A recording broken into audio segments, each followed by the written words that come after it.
Alhamdulillahi Rabbil Alamin. Alhamdulillahi Qawiyul Matin. Wa ashhadu an la ilaha illallah wa ashhadu anna Muhammadan abduhu wa rasuluhu wa khaliluh.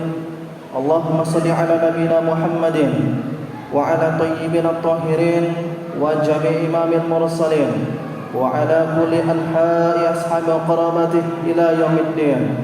فيا أيها الحاضرون اتقوا الله حق تقاته ولا تموتن إلا وأنتم مسلمون فأكثروا الصلوات والتوبة والاستغفار في هذا يوم الجمعة المباركة سيد الأيام سيد الذي نزل فيه الرحمة وفيه البركة اللهم صل على محمد وعلى آله وصحبه أجمعين فيا أيها الحاضرون واتقوا الله إن الله خبير بما تعملون فقد قرر الله تعالى في القرآن الكريم أعوذ بالله من الشيطان الرجيم يا أيها الذين آمنوا كونوا قوامين لله شهداء بالقسط ولا يجرمنكم شنآن قوم على ألا تعدلوا اعدلوا هو أقرب للتقوى واتقوا الله إن الله خبير بما تعملون أما بعد. Jamaah sidang Jumat yang dirahmati oleh Allah Ta'ala, bahwasanya keimanan seseorang itu hanya ada dua kemungkinan. Dia mampu bertambah baik, tumbuh, berkembang menjadi kuat, atau sebaliknya menjadi semakin rapuh, lemah, turun, dan menjadi seorang ahli maksiat. Tidak ada kemungkinan yang ketiga, sebagaimana dikatakan oleh Abdullah bin Mas'ud, laisa fil imani zadan. Tidak ada dua kemungkinan di antara keimanan, ia bertambah atau berkurang. Ia tidak stagnan, ia tidak diam, sebaliknya ia berkembang. Oleh sebab itu jamaah sekalian dirahmati Allah Ta'ala, ada sebuah ciri-ciri iman seseorang berkembang atau sebaliknya iman seseorang sedang turun atau sedang jatuh. Allah Ta'ala mengingatkan kita dalam Quran surah Al-Ma'idah ayat 8. A'udzubillahi minasyaitonirrajim.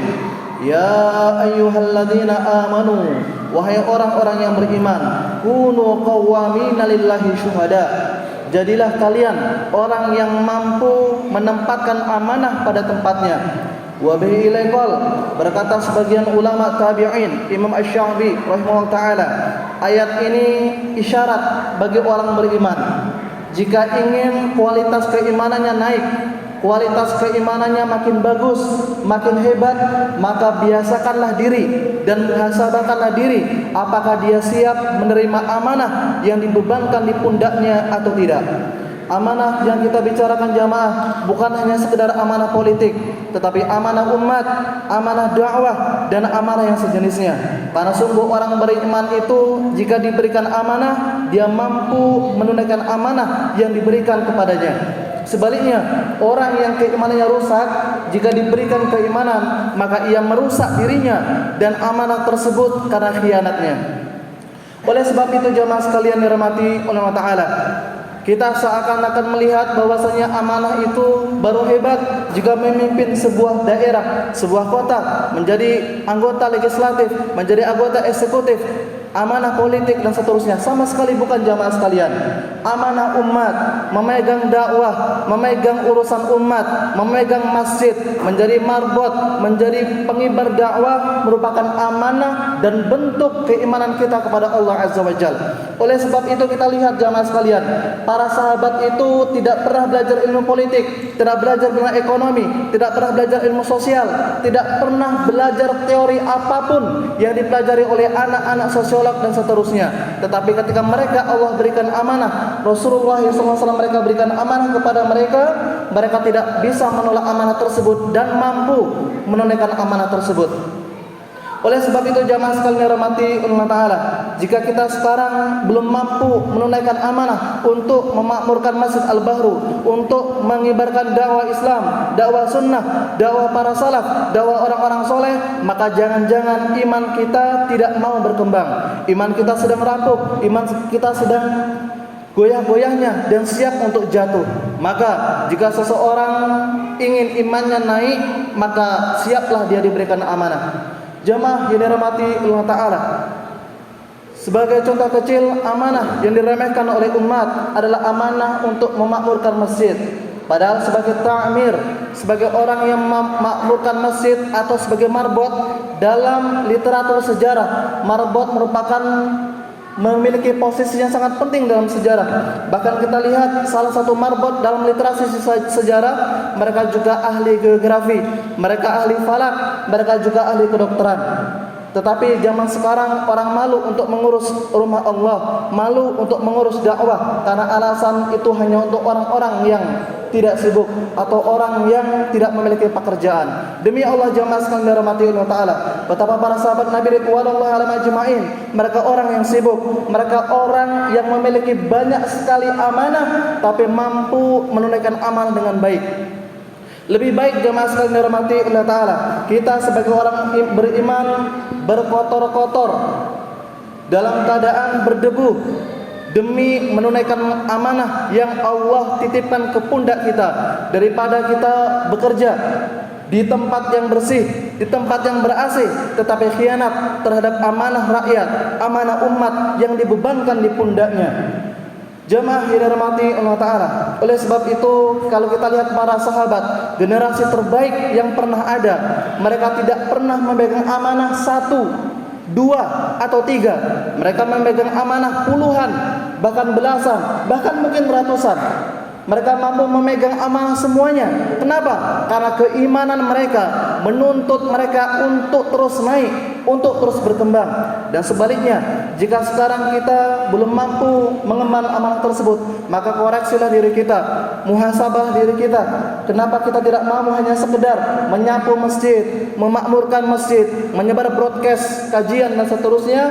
Mungkin ada masalah di hati kita dan masalah di iman kita. Kunu qawwamina lillahi syuhada'a bil qist.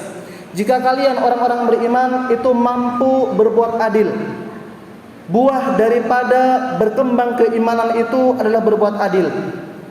Orang mungkin bisa berbuat adil karena berbeda kelompok golongan, tetapi sangat luar biasa jika seseorang mampu mengkritik, meluruskan orang-orang yang salah dalam golongan sendiri. Dan ini berat jamaah sekalian dirahmati Allah Ta'ala. Kalau kita lihat bagaimana Al-Imam Baihaqi rahimahullah ta'ala, imam dalam mazhab Syafi'i, itu mengkritik mazhab Syafi'i sendiri. Kenapa? Karena beliau tahu bahwa keadilan itu di atas mazhab. Dan jika kita sekelompok orang sekarang, jika ada tokohnya, kiainya, ulamanya, atau orang yang salah dalam berpendapat, mereka menitik balikkan, memutar balikkan fakta sejarah, fakta dalil dan seterusnya, orang-orang di dalamnya tidak mampu berbuat adil, maka takutlah kepada Allah Azza wa Jalla. Kemudian jamaah sekalian dirahmati Allah Ta'ala, adil merupakan hal yang berat bagi orang beriman. Maka berbuat adillah jamaah, jangan sampai fanatisme kelompok golongan membutakan hati kita, membutakan mata kita, padahal kesesatan sedang digiring di depan mata kita ya jamaah. Maka jamaah sekalian dirahmati Allah Ta'ala, pegang teguhlah tali Islam dan jangan berpegang teguh kepada organisasi ataupun gerakan. Berikutnya jamaah sekalian dirahmati Allah Ta'ala, Allah Ta'ala melanjutkan, wattaqullah, bertakwa kalian kepada Allah. Wa hadzal ma'na annahu yusaru fil qalb. Takwa itu apa yang didefinisikan oleh hati, bukan yang didefinisikan oleh akal dan pikiran. Kita sering lupa isi tetapi menghafal definisi. Kita sering menitik beratkan definisi tanpa melihat isinya terlebih dahulu jamaah. Kita mungkin mengenal teori apa itu ekonomi, apa itu matematika, tetapi isi daripada fakta ekonomi tidak kita pelajari. Kita mampu mendefinisikan apa itu takwa, tapi takwa dalam isinya tidak mampu kita pahami dengan baik. Jamaah sekalian dirahmati Allah Ta'ala. Wattaqullah innallaha khabirum bima ta'malun. Maka bertakwalah kepada Allah. Allah nanti akan mengkhabarkan kepada kalian, membuktikan kepada orang beriman mana di antara kelompok orang beriman yang mampu menjaga amanah yang Allah berikan, ataupun sebaliknya yang tidak mampu menjaga amanah yang Allah berikan. Hadzahikum ajmain wattaqullah innallaha khabirum bima ta'malun.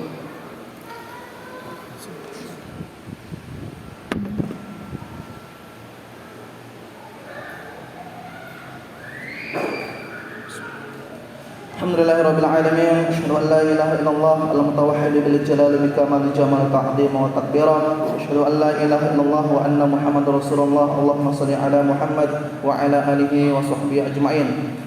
Fa ya ibadallah ittaqullaha haqqa tuqatih wa la tamutunna illa wa antum muslimun. Allahumma shalli ala wa qudwatina ala nabiyyina Muhammadin wa ala jami' ashabi qarabati wa ahli baiti ila yaumiddin. Allahumma ighfir li jami'il mautal muslimin الذي شهدوا لك بالوحدانية ولنبيك بالرسالة وماتوا على ذلك. اللهم اغفر لهم وارحمهم وعافهم واعف عنهم واكرم نزلهم ووسع مدخلهم واغسلهم بالماء والثلج والبرد ونقهم من الذنوب والخطايا كما ينقى الثوب الأبيض من الدنس. وارحمنا الله برحمتك إذا سرنا ما صاروا إليه تحت الجنادل والتراب وحدنا. اللهم انزل إلينا بركة والنعمة والسكينة والسلام والتوفيق على هذا البلد بلد إندونيسيا وفي خاصة مدينة بنتان يا أرحم الراحمين. ربنا آمنا فاغفر لنا ذنوبنا وكفر عنا سيئاتنا وتوفنا مع الأبرار. فيا أيها الجماعة واتقوا يوما ترجعون فيه إلى الله ثم توفى كل نفس ما كسبت وهم لا يظلمون. أقم الصلاة.